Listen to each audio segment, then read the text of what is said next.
morning mga kasambahays! Once again, nandito ulit tayo sa Wait a Minute. And this morning, very special yung ating episode kasi nagtapos na yung ating subject or patient natin na si Mrs. Janet Pabilonia.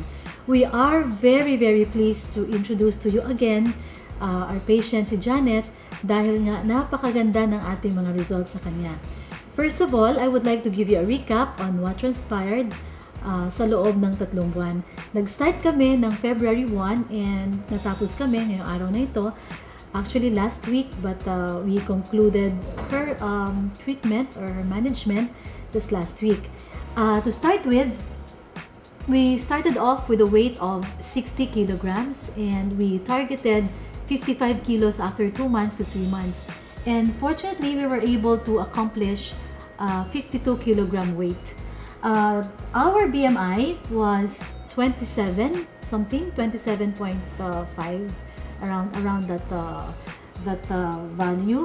And right now she is on her 23 value BMI. Now, ano ang ibig sabihin nun? Ang ibig sabihin nun, lumagpas kami sa aming expectations.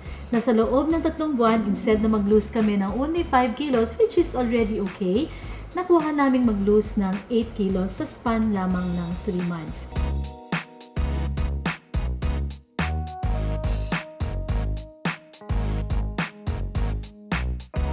Kumusta na? Kumusta ka na? Kumusta pakiramdam mo, Janet? How are you? Okay naman po. Pakishare naman sa ating mga kasambahay yung mga naging experience mo sa ating 3-month management, especially sa diet, supplementation. Doon po sa supplementation, talagang maganda po yung effect niya sa akin. Kasi, yun nga po, parang hindi nga rin talaga siya akong nagugutom. Tapos yung sa sinusitis, naramdaman ko pa talaga yung sobrang laking maitulong niya. Sa ganda ng naging result natin, sa tingin mo, babalik ka pa ba sa dati mong lifestyle?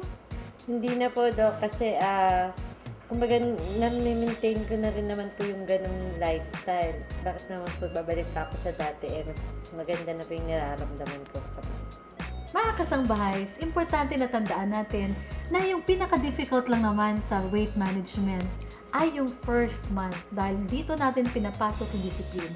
Pagkalipas ng discipline at paglagpas ng discipline ay papasok na yung lifestyle. Kaya yung ating patient na si Mrs. Pabilonia, si Janet, ay sabi niya hindi na siya babalik sa dati ng lifestyle dahil nakadevelop na siya ng panibagong lifestyle. At kapag atin nagawa ito, hindi na talaga tayo tatabat, hindi tayo papangit, mga kasambahay. So sa susunod nating pagkikita, susunod na linggo, abangan ninyo yung ating muli, ang ating bagong episode na tatalakayin. Probably makikita na natin ulit si Pam. Dito lamang ho yan sa Wait a Minute.